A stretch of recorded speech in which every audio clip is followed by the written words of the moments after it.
Oke, halo selamat siang teman-teman. Kita akan lanjut kembali belajar tesnya. Yang terakhir kita telah membuat login dan menghasilkan JWT token. Namun ada yang salah, kemarin saya lupa ya memberikan informasi bahwa kita belum melakukan konfigurasi JWT Manager. Sehingga mungkin di konsol kalian akan menemukan error seperti ini, yaitu name JWT Manager is not defined, sehingga tidak bisa menghasilkan token ya, muncul error seperti ini.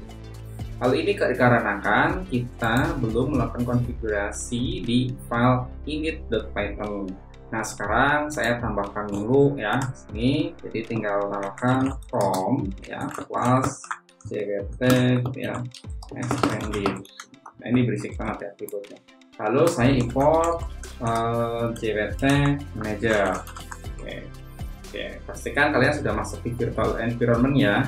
Oke, setelah kita tambahkan JWT Manager, lalu kita buat sebuah variabel di mana ini adalah JWT Manager kemudian app ya. Jadi si app ini sudah termanajemen oleh si JWT. Jadi suatu saat kita membutuhkan JWT tersebut, mau halamannya terproteksi atau kita mengakses tokennya itu bisa. Nah, setelah ini kita coba. Nah, kita coba lagi di recipe-nya kita ini ya. Ini masih bisa, masih soketnya masih error ya. Kita coba lagi. Nah, 2 kali saya proses sehingga dia sudah memberikan akses token. Nah, akses token ini nanti akan kita gunakan untuk memproteksi suatu halaman tertentu ya. Misalnya ada sebuah halaman kayak dosen ini ya, URL dosen. Kalau kita coba akses ini, nah dia kan bisa diakses secara publik ya, tanpa kita memasukkan token yang sudah dihasilkan tadi ini. Nah, tapi nanti kita akan coba buat sebuah halaman yang mewajibkan kita memasukkan token yang berhasil di generate saat kita berhasil melakukan login. Nah, di sini di file routes ya, routes ini kemarin kita telah berhasil menambahkan login URL. Nah, kita contohkan kita buat tambahan lagi ya, tambahkan lagi di rota ini adalah kita tambahkan sebuah import dulu ya, mau import dari si class JWT extended. Kita import yang namanya get JWT identity ya, identitas. Jadi kita akan bisa melihat identitas siapa yang memiliki token tersebut. Nah, kalau teman-teman bisa menggunakan koneksi internet ya, bisa lihat di situsnya langsung di dokumentasinya bahwa kita bisa menggunakan beberapa fitur-fitur dari library ini ya, termasuk dari si JWT Identity, JWT Require dan sebagainya. Nah, saya akan praktekkan untuk menampilkan identitas dan memproteksi sebuah URL-nya. Lalu saya juga akan memanggil ya dari si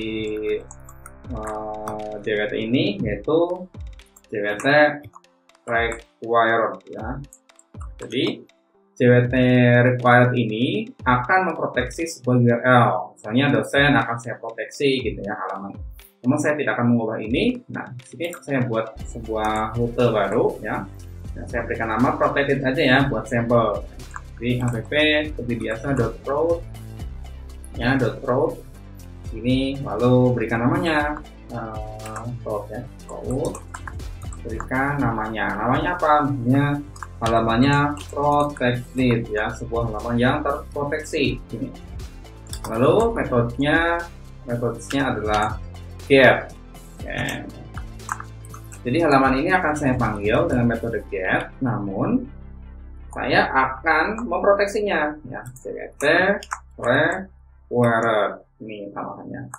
Kemudian saya buat sebuah fungsi protected ini, lalu saya buat mengakses sebuah identitasnya ya. Saya akan panggil ininya, identitas dari pemilik tokennya ya. Jadi saya buat variabel namanya current user. Ini si current user dia adalah get JWT identitas ya, seperti ini. Lalu saya akan tampilkan nih dalam bentuk respon ya, return.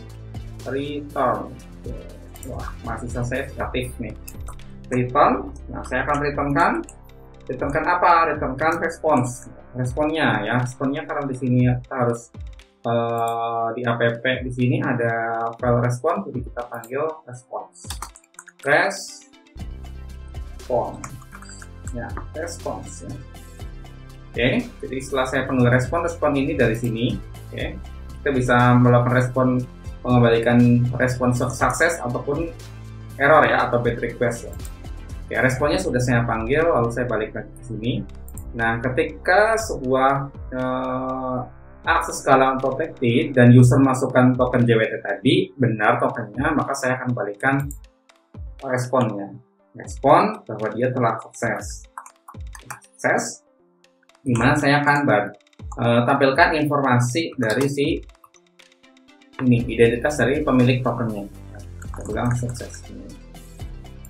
Karena sudah punya halaman protected. Oke. Kita sudah login ya. Kemudian saya akan coba di sini ya. Jadi di sini adalah halaman protected. Kalau kita langsung akses ini pakai metode get ya. Ini. Nanti informasinya adalah error gitu ya. Error ini. Nah, jadi missing authorization header. Jadi kita diminta melakukan autorisasi, diminta untuk memasukkan token. Nah, tokennya sudah kita peroleh di sini. Kita peroleh di sini ya, saya copy ya. Lalu agar kita bisa mengakses identitas dari pemilik token, kita harus masukkan di sini di authorization. Lalu ada bearer token dan kita masukkan kode tokennya. Ya, kita paste di sini ya. Nah, di sini tokennya kita paste, lalu kita send. Nah, kalau kita sudah berhasil masukkan token yang kita peroleh dari login, nah kita akan dapat informasi dari pemilik token tersebut, gitu ya. Jadi halaman itu terproteksi ya. Kalau kita tidak memiliki tokennya, maka adalah kita munculnya seperti ini. Nah, missing authorization header. Tapi kalau saya masukkan ini, nah gini, nah, dia sudah bisa menampilkan data. Lalu Pak, kalau misalnya implementasinya di bidang lain apa Pak? Misalnya. Nah, sebagai contoh adalah halaman ini ya, di halaman dosen akan saya proteksi. Oke, halaman dosen akan saya proteksi. Jadi kalau saat ini kita langsung dosen gitu ya. Kita halaman dosen akan kita akses nih, sebagai contoh ya. Sebagai contoh halaman URL untuk menambahkan dosen, saya akan pakai get untuk menampilkannya secara langsung. Nah, dia bisa menampilkan secara publik. Tapi mungkin suatu saat karena data ini bersifat pribadi atau harus terproteksi, misalnya kita harus proteksi. Jadi untuk mengakses halaman ini kita harus memasukkan token. Nah, kita bisa modif ya rutenya, kita bisa modif misalnya di sini app root dosen. Di sini saya tinggal tambahkan gini aja, JWT required. Jadi dibutuhkan si JWT-nya. Kalau mau sifatnya publik, kita tidak perlu menambahkan ini, tapi kalau mau sifat proteksi, kita harus masukkan ini. Nah, kita coba balik lagi ke sini, kita udah tambahkan proteksi JWT, yaitu ada permintaan JWT, kita coba send gini, kita send lagi. Nah, ini masih missing authorization header gitu ya. Jadi untuk mengakses halaman dosen, kita membutuhkan token ini nih teman-teman. Nah, token ini kita butuhkan. Sehingga untuk bisa mengakses halaman dosen, kita tanggal autorisasi, kita pilih bearer token, lalu masukkan tokennya, lalu kita send gitu. Nah, sekarang data dosen sudah bisa terbaca ya, atau sifatnya terbaca oleh kita sendiri karena kita sudah memiliki token ya, token JWT ini. Kalau kita nggak punya tokennya, kita nggak bisa akses data ini. Jadi itulah kira-kira ya teman-teman untuk implementasi dari si token JWT ya, untuk halamannya terproteksi. Dan nanti teman-teman kan login gitu ya, login punya username, punya password gitu kan, lalu dihasilkanlah JWT. Ya, jadi teman-teman nanti bisa bedakan ada halamannya sifatnya publik, boleh datanya bisa diakses secara publik, ada data-data juga yang nggak boleh diakses secara publik, itu hanya orang-orang tertentu yang memang dia memiliki akses token tersebut. Nah, saya rasa cukup ya untuk penjelasan tentang token. Semoga bermanfaat. Sampai jumpa di seri tutorial Flux selanjutnya ya. Oke, terima kasih.